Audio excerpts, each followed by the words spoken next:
창세기 47장 우리가 저번 주에 1절에서 17절까지 살펴봤어요. 예.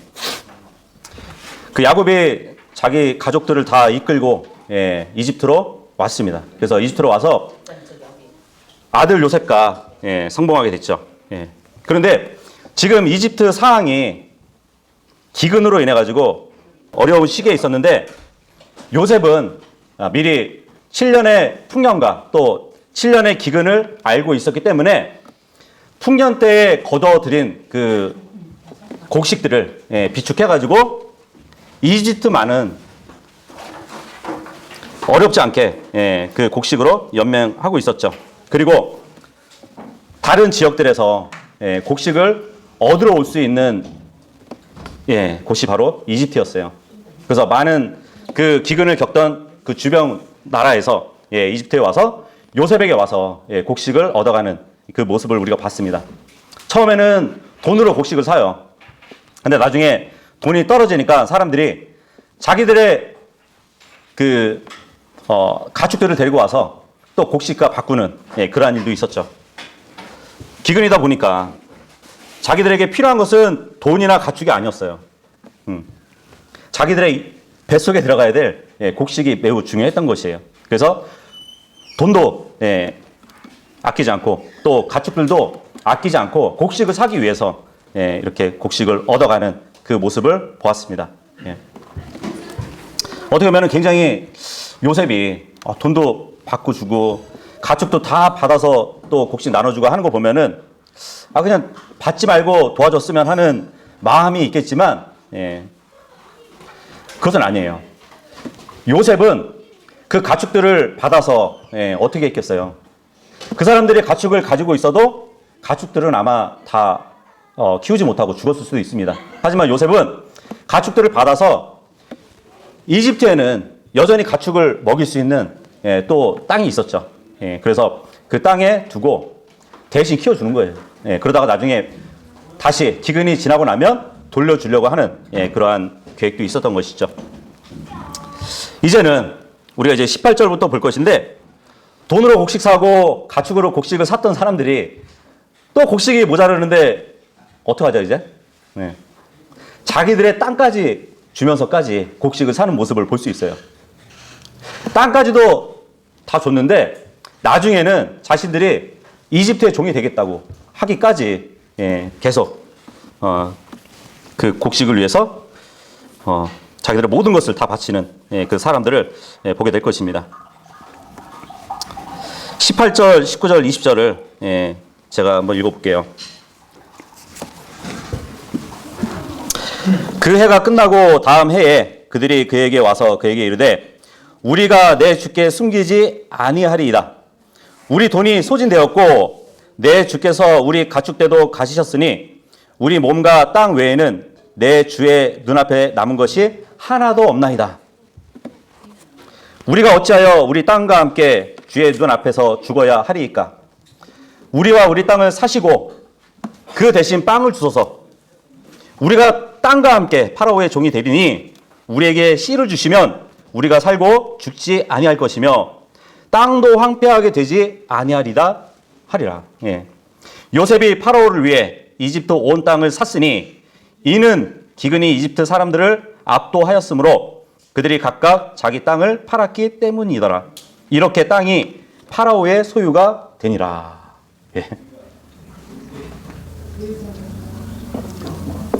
어떻게 보면 요셉이 독재자로 보이긴 해요. 그죠? 근데 독재자가 된 이 요셉이 나가는 과정을 한번 보세요. 그가 백성의 곡식을 걷어들이더니 이제는 백성의 돈을 걷어들였어요. 그리고 백성들의 가축을 거두고 마침내 지금 보니까 백성들의 땅을 걷어들이고 있어요. 모든 것을 다 바쳤잖아요. 사람들은. 그죠? 자기들의 식량을 위해서 다 바쳤단 말이에요. 자기들의 땅까지 주면서까지 빵을 샀다는 것은 백성들은 우리를 종으로 삼아달라고 하는 것과 마찬가지거든요. 이거 마치 공산주의처럼 그런 전체주의 정부처럼 보여지는 모습으로 비춰지기도 하는데 사실 그 공산주의하고는 좀 다르게 봐야겠죠. 예. 역사상 공산주의는 백성들을 굶주리게 만들었어요. 그죠? 예. 이전에 보면은 뭐 스탈린이나 마오쩌둥이 있었잖아요. 예. 그 사람들은 백성 2천만 명을 굶주려 죽인 사람이에요. 네. 하지만 지금 요셉은 그 사람들을 어떻게 해서든 예, 빵을 나눠줘서 예, 살게 해주는 사람이에요. 예. 여기 18절 보시면 그 해가 다 가고 새 해가 됐다고 예, 말씀을 하고 있어요. 그죠? 예. 아마도 이제 식물을 심을 수 있는 그러한 절기가 된 것 같기도 합니다. 왜냐하면 지금 백성들이 땅은 비록 이집트에 팔았지만 지금 그들이 달라고 하는 게 뭐죠? 예. 뭘 달라고 그러죠? 종자를 달래요. 종자. 예. 백성들이 먹을 것도 구했지만 함께 구하는 것이 뭐냐면 종자예요. 곡식을 기를 수 있는 씨앗을 지금 구하고 있잖아요. 그죠? 예. 문제는 이제 이 사람들에게 남아있는 것은 자기 몸과 땅밖에 없다는 것이잖아요. 예. 살기 위해서는 선택의 여지가 없었어요. 예. 땅을 일단 팔고 또 파라오의 종이 되기로 한 것이에요. 예. 그 대신에 빵과 예, 그 씨앗을 얻으려고 하는 것입니다. 예. 그런 처지가 되기까지 요셉은 이집트 땅과 가나안 땅의 모든 돈을 모조리 긁어 모았어요. 그죠? 예. 그 정도로 철저히 곡식을 매매 방식을 통해 가지고 예, 백성들에게 분배했다는 것이에요. 이전에 공산주의자들은 예, 그 지도자들만 예, 배가 불렀었잖아요. 그죠? 그 땅이 어려우면은 백성들에게 나눠주지 않았기 때문에 많은 사람들이 예, 희생됐었단 말이에요. 하지만 지금 요셉은 예, 곡식을 나눠주는 사람입니다. 잠언서 11장 26절에 보면은 예, 그런 말씀이 있어요. 잠언서 11장 26절 보시면 곡식을 움켜쥐는 자는 백성이 저주할 것이나 곡식을 파는 자의 머리에는 복이 있으리라. 예. 이집트에는 비축된 곡식이 있었어요. 그죠? 예.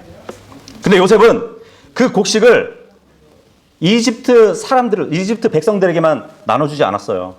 예. 그 주변에 있는 사람들이 왔을 때도 팔아서 나눠줬단 말이에요. 예. 그렇다면 이 잠언서 11장 26절의 말씀처럼 요셉은 곡식을 움켜쥐는 자가 아니고 곡식을 파는 자예요. 그죠? 그러면 요셉은 복이 있는 것이에요. 그렇죠? 예. 우리가 이제 살펴봤듯이 요셉이 잔인하게 보여지기는 했지만 요셉이 한 일은 잘못된 일들이 아니었어요. 예. 생각해 보세요. 요셉은 이집트에 총독으로 있었어요. 그죠? 총독. 예. 총독이 해야 할 일이 뭔지 아세요? 예. 총독은 파라오의 왕위를 굳건하게 하는 위치였어요. 그리고 백성들을 잘 다스리는 예, 위치였습니다. 예. 지금 요셉은 그 위치에서 맡겨진 일에 충성을 다하고 있는 것이에요. 예. 요셉은 절대 자신의 욕심을 챙기는 사람이 아니었어요. 예. 물론 이제 기록을 보면은 이제 요셉이 백성들 거를 다 걷어들인 것 같지만, 예. 그 걷어들인 것을 어떻게 또 하려고 했느냐, 예. 그것도 우리가 중요한 예. 내용이거든요. 21절에서 23절 한 목소리로 읽어볼게요. 시작. 백성에 관하여는 그가 그들을 이집트 경계의 이 끝에서 저 끝까지 도시들로 옮겼으나 제사장들의 땅만은 그가 사지 아니하였더라.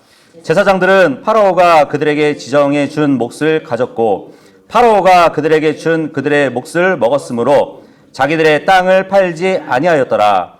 그때 요셉이 백성에게 이르되 보라 내가 이날 파라오를 위해 너희와 너희 땅을 샀노라. 보라 여기 너희를 위해 씨가 있으니 너희는 땅에 뿌릴지니라. 예. 이제 사람들은 예. 농장과 농촌에서 도시 지역으로 예, 이주하게 됩니다. 예. 그 무료 급식소 아시죠? 예, 사람들 길게 줄 서가지고 이게 먹을 것을 해결하는 그런 모습을 우리가 보잖아요, 그죠? 일자리가 없어가지고 지금 사람들은 그렇게 된 것이에요. 예. 그렇게 해서라도 먹을 것을 해결할 수밖에 없는 그러한 사람들이 정말 일자리를 구할 처지가 된 것이란 말이에요. 예. 시골에서 굶어 죽는 것보다 이 이집트 도시에 와서 살아야 되는 것이 나았던 것이에요. 예. 그래서 요셉은 왕과 백성이 모두 만족할 수 있는 그러한 계약을 세우게 됩니다. 21절에 보면 이집트 경계의 이 끝에서 저 끝까지 도시들로 옮겼으나 이 말을 하고 있어요. 예. 이집트 경계의 이 끝에서 저 끝까지 그들을 옮겨 도시들에 두었다고. 근데 이게 이제 또 변개된 성경에 보면은 그 사람들을 이집트 경계에서 이 끝에서 저 끝까지 노예로 삼았다. 이렇게 변개를 시켜놨어요. 요셉은 지금 사람들을 노예로 들이기 위해서 도시로 옮겨놓은 것이 아니란 말이에요. 예. 왜냐하면 25절에서 가서 보면 오히려 사람들이 스스로 종이 되겠다고 그러거든요. 예, 그죠? 파라오나 요셉이 억지로 노예를 삼은 것이 아니란 말이에요. 사람들이 스스로 종이 되겠다고 하잖아요. 25절에 보면은. 그래서 이 21절의 말씀은 노동 착취를 말하는 것이 아니에요. 예. 요셉이 백성들에게 땅을 적합하게 분배를 해줘가지고, 예. 그곳에 정착시켜주면서 백성들이 다시 자기의 땅을 가질 수 있게 지금 해주는 것이란 말이에요. 예. 굉장히 지혜로운 거죠, 그죠? 예. 이것은 마치 앞으로 오실 예수 그리스도께서 천년왕국 때에 이 세상의 땅을 옥토로 만들어 놓으시고 그 소산을 내도록 하는 그리스도의 모형이라고 또 우리는 볼 수 있습니다. 시편 107편 35절에서 38절까지 보시면 광야가 변하여 고인물이 되게 하시며 마른 땅이 변하여 물샘들이 되게 하시고 굶주린 자들을 거기 거하게 하사 그들이 거주할 도시를 마련하게 하시고 지금 36절 보니까 요셉하고 똑같은 그죠? 그 일을 해주신다는 것이잖아요. 그죠? 굶주린 자들을 거기 거하게 하시고 그들을 거주할 도시를 마련하셨대요. 들에 씨를 뿌리시고 포도원을 만드사 그것이 소출의 열매를 내게 하시며 또한 그들에게 복을 주사 그들이 크게 번성하게 하시고 그들의 가축이 줄지 아니하게 하시되 이것이 바로 나중에 예수님이 이 땅에 오셔서 다스리실 때 이 일을 해 주실 거란 말이에요. 그렇다면은 지금 본문의 요셉은 앞으로 오셔서 그런 일을 하실 예수 그리스도의 모형으로 우리는 볼 수 있는 것입니다. 다시 돌아와서 24절에서 26절까지 한 목소리로 읽어볼게요. 24절에서 26절 시작. 너희는 늘어난 것에서 5분의 1은 파라오에게 바치고 5분의 4는 너희 것으로 삼되 들의 씨로 삼고 너희 양식으로도 삼으며 너희 집안에 속한 자들과 어린 것들의 양식으로도 삼으라 하매 그들이 이르되 주께서 우리 생명을 구원하셨으니 우리가 내 주의 눈앞에서 은혜를 잊게 하소서. 우리가 파라오의 종이 되겠나이다 하니라. 요셉이 이집트 땅에 관한 법, 즉 파라오가 5분의 1을 갖되 제사장들의 땅만은 외로 하여 그것으로 파라오의 소유가 되지 아니하게 한 것으로 법으로 세우매 이날까지 그것이 내려오고 있느니라. 요셉이 사람들에게 경작할 땅만 준 것이 아니라 왕의 창고에서 씨를 얻어가지고 파종까지 할 수 있도록 해준다는 그 얘기를 하고 있습니다. 요셉은 씨앗을 주는데 조건을 얘기해요. 그것은 뭐냐면 당신들이 이 씨를 가지고 농사를 짓고 나서 나중에 추수했을 때는 5분의 1을 파라오에게 바치라고. 그리고 나서 5분의 4는 모두 가져도 좋다고 그렇게 말을 주고 있어요. 이것도 굉장히 지혜로운 것이죠. 그죠? 토지에서 수확한 곡물 가운데서 단지 5분의 1만 왕에게 바치면 되는 것이었어요. 예. 생각을 해보세요. 돈도 없고 가축도 다 없고 땅까지 이집트에다 줬단 말이에요. 예. 그렇다면 자기들에게 가진 소유가 없잖아요. 그런데도 불구하고 이렇게 은혜를 베풀어 준 것이었어요. 예. 그래서 25절에 보면 백성들이 파라오에게 속하는 그 소작하는 종이 되겠다고 얘기를 하는 것이에요. 은혜를 받았으니까. 예. 그래서 그들을 파라오가 받아들인다고 해도 가혹한 일은 아닌 것이에요. 예. 그 대가로 지불하는 금액이 5분의 1이란 말이에요. 예. 이거는 굉장히 적절한 수준이에요. 예. 백성들에게 지어준 어려운 짐이 아니었단 말이에요. 또 이걸 가지고 또 이제 일반 막 교회에서 틈새를 노릴 수도 있겠네, 그죠? 아유, 보라고. 여기 나라에 자기 소유의 5분의 1을 바치는데, 교회에 11조 못 바치겠냐고. 예. 그런 사람들 분명히 나타날 것 같네요. 예. 그죠?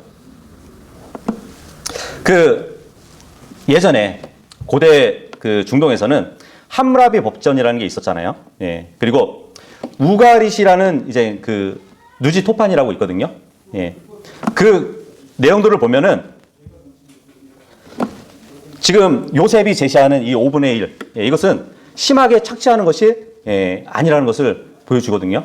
왜냐하면 예전에 메소포타미아 다른 지역에서 역사 자료에 보면은 보통 소작하는 내용에서 40% 아니면은 60%를 국가에다가 냈어요. 예. 근데 지금 파라오에게 바치는 소작의 일부는 굉장히 적은 것이거든요. 그러니까 사람들이 자원해서 종이 되겠다고 그럴 정도로 은혜를 받은 것이에요. 지금 이제 파라오는 물론 이제 제사장들에게 지정해준 땅만은 예외로 했다고 기록을 하고 있습니다. 정치와 종교가 분리되지 않았던 나라가 이제 이집트였는데, 이집트에서는 태양신을 섬겼잖아요. 태양신 라를 섬겼는데 그 제사장의 우두머리가 파라오였거든요. 예. 파라오가 제사장들의 머리였기 때문에 그 제사장들에게는 일하지 않고 양식을 공급해 주었습니다. 그래서 그 제사장들은 나라에 세금을 내지도 않고 그랬었죠. 어쨌든 여기까지 보면은 요셉은 풍년 때에 비축해 되었던 이제 곡식을 통해 가지고 이집트의 모든 돈 그리고 가축과 땅을 모았어요. 그리고 나서 베풀어주는 그 모습을 보았습니다. 그래서 요셉은 백성들에게 매우 공정하게 대우해 줬다는 것을 우리가 볼 수 있습니다. 그래서 마태복음 24장 45절에 보면은 예수님이 그런 말씀을 하거든요. 신실하고 지혜로운 종이 되어서 주인으로부터 그 집 사람들을 넘겨받아 다스리며 제때에 그들에게 양식을 나누어 줄 자가 누구냐 그러거든요. 예. 요셉은 이집트의 총독으로서 지혜로운 종이었고, 또 제때에 사람들에게 양식을 나누어 준 사람이었어요. 그죠? 이집트 땅에 풍년이 들면, 그냥 풍년이 들던 흉년이 들던 그때에 맞도록 지혜롭게 양식을 나누어 줬던 청지기였습니다. 그래서 25절을 다시 보시면 그들이 이르되 주께서 우리 생명을 구원하셨으니 우리가 내 주의 눈앞에서 은혜를 입게 하소서 그러잖아요. 네. 생명을 구원해 줬대요. 예. 이것을 우리가 영적으로 적용해 보면 주님은 우리의 생명을 구원해 주셨어요. 그죠? 예. 지금 이 백성들은 우리의 생명을 구원해 줬으니까 우리가 파라오의 종이 되겠습니다. 그러잖아요. 이것을 우리에게 적용해 보자고요. 주님은 우리의 생명을 구원해 주셨어요. 그러면 나는 하나님의 종이 되겠습니다. 라고 고백을 안 할 수 없을 것이에요. 그죠? 예. 은혜를 입었기 때문에 스스로 종이 되겠다는 그 고백은 은혜에 대한 감사의 고백이에요. 은혜에 대한 감사의 반응입니다. 예. 그래서 여기에서 명백히 드러났듯이 이집트 백성들은 지금 요셉이 제시한 조건이 굉장히 나았다는 것을 알고 있었던 것이에요. 극심한 기근에서 요셉이 보여준 그 지혜로운 통치, 예, 이것은 우리에게도 굉장히 이제 교훈하는 것이죠. 머리를 써서 다른 사람을 차지하는 것이 아니라 요셉으로 인해서 이집트의 백성들이 살았다는 것이잖아요. 기근으로부터 구원을 받았다는 거잖아요. 예, 이것은 단순히 뭐 이집트의 백성들만을 위한 것은 아니었어요. 예. 이때 심각한 기근은 이집트 땅뿐만 아니라 가나안 땅에서 동일하게 벌어지고 있었잖아요. 그렇다면 여기 곡식이 있는 이집트 땅에서도 이 난리인데 가나안 땅은 어떻겠어요? 예. 그 가나안 땅에서 살고 있었던 야곱의 가족들이 계속 그 땅에 있었으면 어떻게 됐을까요? 생명을 보존하기 힘들었을 것이에요. 예. 하지만 요셉으로 인해서 그들의 기근으로부터 살리심을 받았고 또 단순히 생명이 보존되는 것 그 이상으로 번성하게 되는 것을 우리가 또 보게 될 것입니다. 이렇게 요셉이 백성뿐만 아니라 자기를 이집트의 치리자로 임명한 파라오에게도 얼마나 충실했는지도 우리가 주목할 만한 내용인 것이에요. 요셉은 돈을 착복하지도 않았고 이집트의 땅을 자기 가족에게도 주지 않았어요. 그죠? 오히려 요셉은 돈과 땅이 모두 파라오의 소유이면서 어떻게 보면 대여를 하고 있는 것이에요. 그래서 요셉은 곡식을 잘 관리해서 돈과 가축 그리고 심지어 이집트 백성과 또 그들의 땅까지 거둬들였지만 그것을 일부라도 개인 소유로 착복하지 않았단 말이에요. 요셉은 저장해 두었던 곡물을 가지고 파라오의 왕권을 강화했고 정말 무리 없이 진전시켰습니다. 그 결과로 이제 파라오의 왕권은 더욱 견고하게 된 것이에요. 그래서 결과적으로 이집트 땅에는 이제 중앙 정부에 의한 백성의 통치가 확립된 것이에요. 그죠? 한 정부가 있고 그 이집트 땅만 아니라 그 주변에 있는 땅들도 지금 통치하게 된 것이잖아요. 그죠? 한 정부가. 근데 백성은 불평하지 않고 감사한 마음으로 또 외친단 말이에요.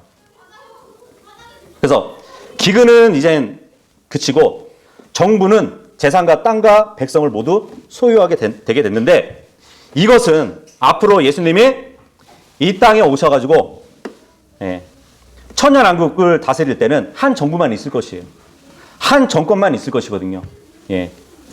그리고 모든 나라들은 다 주님의 통치를 받게 될 것입니다. 그래서 미래의 그리스도께서 하나의 정부를 세우시고 전 세계를 다스리시고 통치하실 것 이것을 예표로 또 보여주시는 것이에요.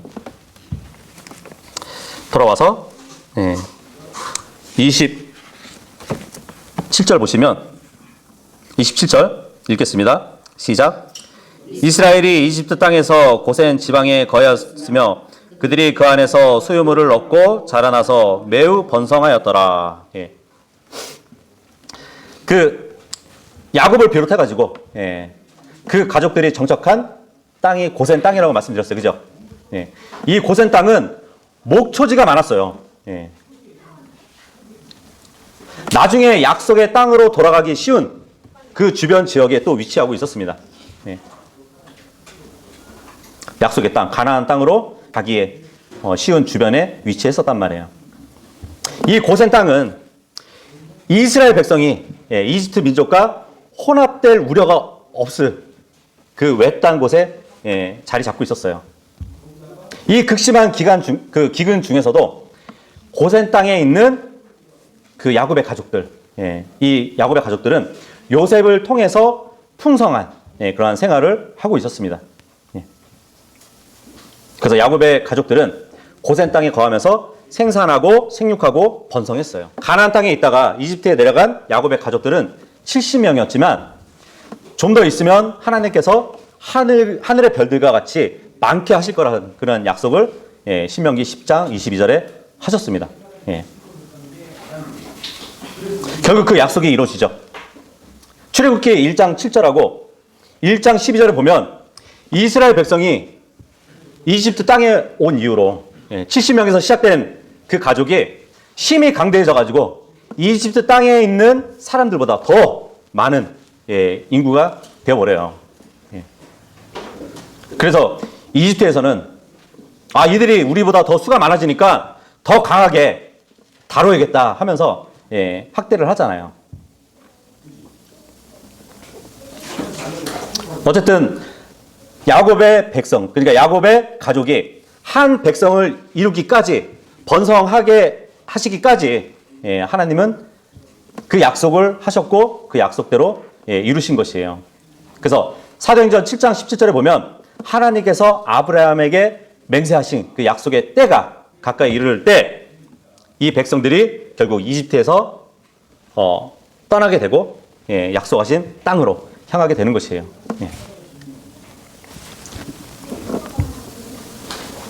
어쨌든 기근 가운데 고센 땅에서 요셉을 통해서 풍성한 생활을 하고 있는 그 야곱의 가족들을 보면 주님은 자기를 신뢰하고 선을 행하는 자들에게 좋은 땅에서 양식을 먹게 하시는 분이라고 시편 37편 3절에 말씀하시고 있거든요.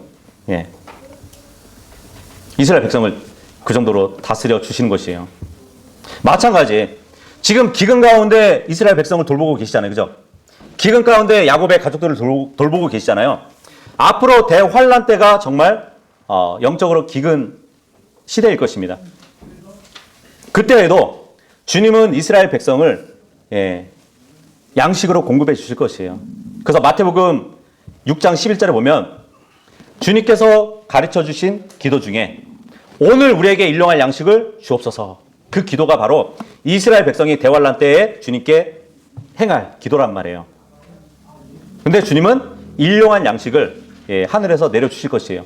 출애굽 때 만나를 내려주셨던 것처럼 나중에 대환란 때에도 광야에서 똑같은 만나를 내려주신단 말이에요. 28절에서 31절 마지막 구절이네요.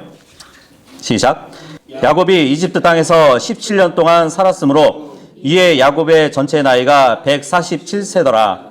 이스라엘이 반드시 죽어야 할 때가 가까이 오매 그가 자기 아들 요셉을 불러 그에게 이르되 이제 내가 네 눈앞에서 은혜를 입었거든 원하건대 네 손을 내 넓적다리 밑에 넣어 친절하고 진실하게 나를 대접하라. 원하건대 나를 이집트에 묻지 말라. 오히려 내가 내 조상들과 함께 누우리니 너는 나를 이집트에서 옮겨 그들의 묘지에 나를 묻으라 하매 요셉이 이르되 내가 아버지께서 말씀하신 대로 행하리이다 하니 이스라엘이 이르되 내게 맹세하라 하매 요셉이 그에게 맹세하니 이스라엘이 침상머리에 기대어 몸을 숙이니라. 이렇게 이제 둘째 장면이 끝났어요. 우리가 이 47장은 세 번째까지 장면이 이렇게 나눠졌다고 말씀드렸는데 지금 이제 셋째 장면은 야곱이 있는 곳에서 이제 벌어지는 그 일을 말해주고 있는데 가나안과 이집트의 온 땅에 임했던 기근은 모두 끝이 났어요. 시간이 흘러서 야곱이 이집트에 내려온 지 어느덧 17년이 지났습니다. 야곱의 가족이 이집트에 내려와서 고센 땅에 거주한 지 17년이 흐른 것이에요. 그러니까 야곱은 지금 130세에 이집트에 내려왔는데 그렇다면 야곱의 나이가 지금 147세가 된 것이죠. 그죠? 굉장히 이제 연로한 나이가 된 것이에요. 죽음이 임박함을 알고 요셉을 불렀습니다. 근데 요셉에게 넓적다리 아래 손을 넣고 맹세하게 하는 그 모습을 볼 수 있어요. 넓적다리. 넓적다리 아래가 어딘지 아세요? 남자의 생식기가 가까이 있는 부분이란 말이에요. 그래서 지금 넓적다리 아래 놓고 이 언약을 하는 것은 씨와 관련된 약속을 나타내는 것이에요. 근데 아브라함이 그 이삭의 아내를 데려오라고 엘리에셀을 저기 시리아 땅에 보내잖아요. 그죠? 거기서 리브가를 데려오잖아요. 그 전에 아브라함이 엘리에셀에게 약속을 할 때도 넓적다리 밑에다가 손을 넣고 그렇게 맹세했던 적이 있거든요. 그 이삭을 통해서 씨와 관련된 그 약속이 있었던 것이에요. 그래서 어떻게 보면은 이 넓적다리에 놓고 이렇게 약속하는 것, 이것은 참된 대상이 야곱의 후손이라는 것을 강조하기 위한 그러한 것으로 우리가 볼 수 있어요. 예. 하나님께서 씨에 대한 약속을 해 주셨는데 그 언약을 가리킨단 말이에요. 예. 그 야곱은 지금 요셉을 불렀어요. 예. 그래놓고 자신이 죽으면 그 시체를 이집트에 남겨두지 말라고. 시체를 조상들의 무덤에 함께 장사해 달라고. 예. 그렇게 엄숙하게 당부하는 것을 볼 수 있습니다. 나중에 이제 이 당부로 인해서 야곱은 막벨라 동굴에 묻히게 돼요. 막벨라 동굴. 예. 아시죠? 아브라함이 창세기 23장 1절에서 20절의 내용을 보면 아브라함이 사랑하던 아내가 죽었을 때, 아내 사라가 죽었을 때 그 곁에서 슬퍼하다가 헷 족속에게서 자기 아내를 위한 매장지를 소유하기 위해서 정중하고 또 예의 바르게 그 헷 족속에게 요청해서 값을 치르고 산 동굴이 바로 막벨라 동굴이란 말이에요. 그 막벨라 동굴에 야곱이 나중에 묻히게 되는 것이에요. 여기 31절에 보면 이게 성경에 이제 모순이라고 이제 사람들이 얘기하는 구절이거든요. 이스라엘이 이르되 내게 맹세하라 하매 요셉이 그에게 맹세하니 이스라엘이 야곱을 얘기하는 것이에요. 침상 머리에 기대어 몸을 숙이니라 이 말씀을 하고 있습니다. 예. 근데 참 이게 히브리어 아시죠? 예. 구약이 히브리어로 기록되어 있는데 이 히브리어에 자음이 있고 모음이 있어요. 그 자음은 똑같은데 모음은 이제 점으로 표시를 하는데 자음의 모음 점이 어디에 있느냐에 따라서 이게 침상이 될 수도 있고 지팡이로도 번역이 될 수 있어요. 예. 이 성경의 이제 바른 원문에는 침상으로 번역이 되어 있어요. 근데 변개된 성경에는 지팡이로 이렇게 번역을 해놨어요. 예. 그래서 히브리서 11장 21절에 보면은 그런 말을 하거든요. 히브리서 보도록 할게요.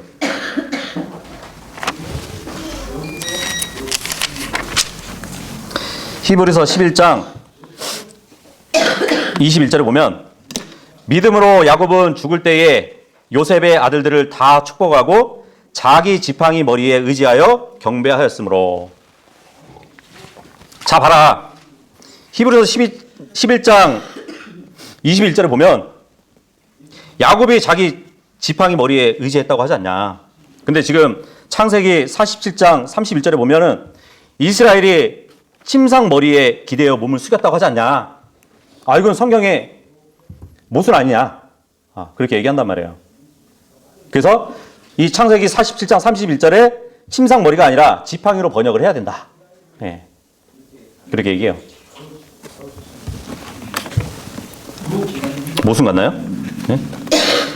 이 침상이라고 번역되고 또 히브리서에는 지금 지팡이로 번역이 되어 있는데 이것은 모순이 아니라 지금 창세기 47장 31절은 야곱이 요셉에게 자기를 가나안 땅에 묻어달라고 하는 그 맹세의 부분이고 히브리서 11장 21절은 야곱이 요셉의 두 아들을 축복하면서 지팡이에 기댄 그것을 기록한 것이에요.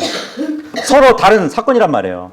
근데 그것을 막 같은 사건으로 이렇게 보고 모순이라고 하는 것이에요. 그렇지 않거든요. 그럼 창세기 48장 보자고요. 48장 8절에서 10절 보시면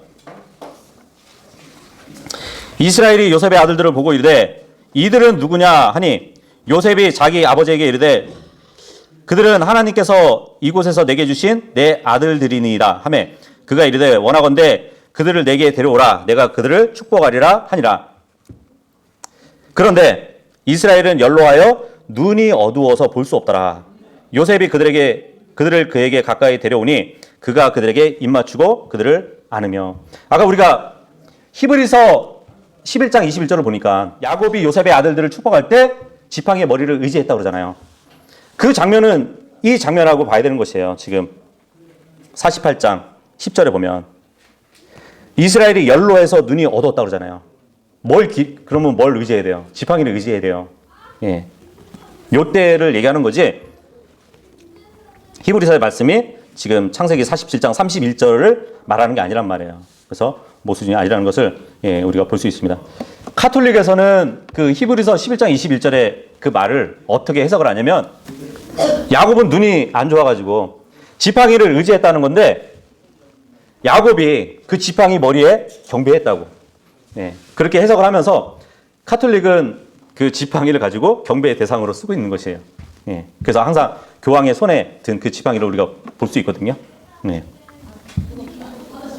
야곱은 몸을 지탱하기 위해서 나무 지팡이를 의지했는데 카톨릭은 그것을 가지고 야곱이 형상 앞에 무릎 꿇고 그 형상을 통해서 하나님을 불렀던 것이라고 그렇게 가르친단 말이에요. 그래서 그 787년 니케아 공회에서 성화상 공경교리회 이래가지고 로마 카톨릭의 이제 공식적인 가르침이 됐습니다.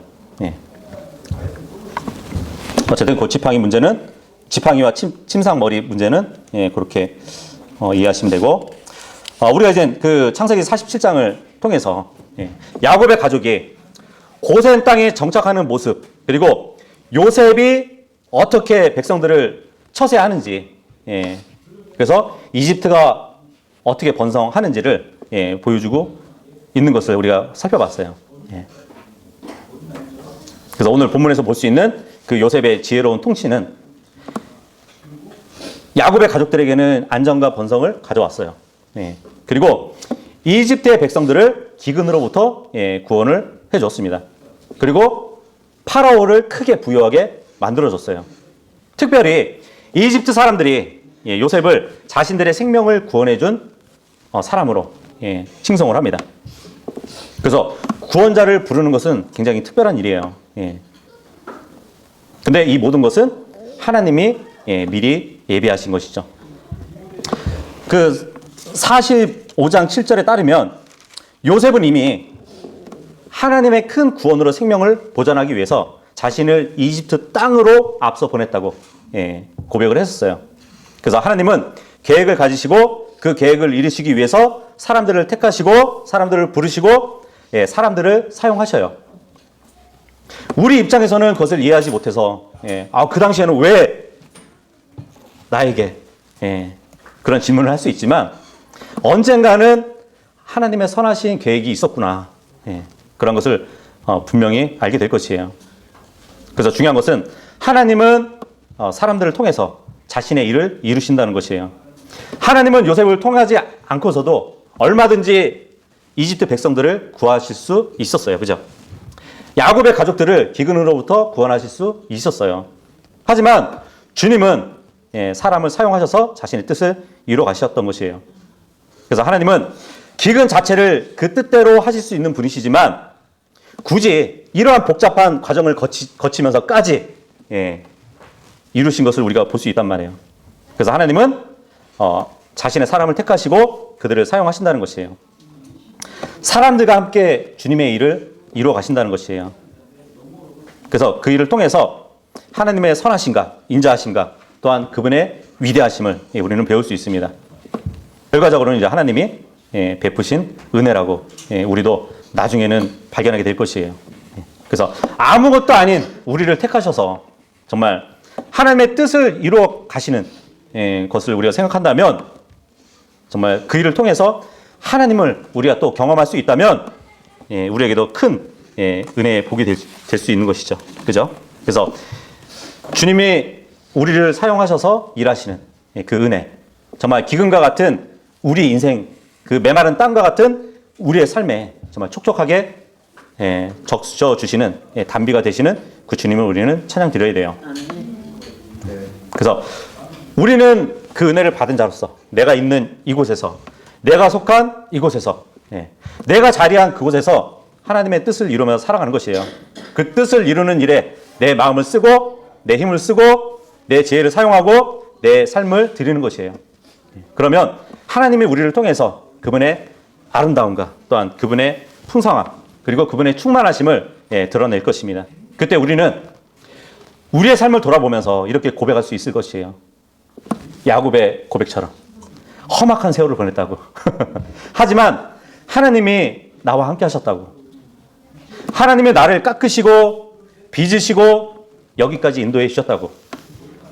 제 삶이 제가 원하는 대로 되지 않을 때가 많았지만 또 이해할 수 없는 일을 겪기도 했지만 하나님이 실수하지 않으신다는 것을 알게 됐다고. 그래서 하나님을 신뢰하며 하루하루를 보냈을 뿐이라고 우리는 그런 고백을 해야 되는 것이에요. 이것이 하나님의 은혜로 살아가는 우리의 고백이 될 수 있기를 바라겠습니다. 아멘.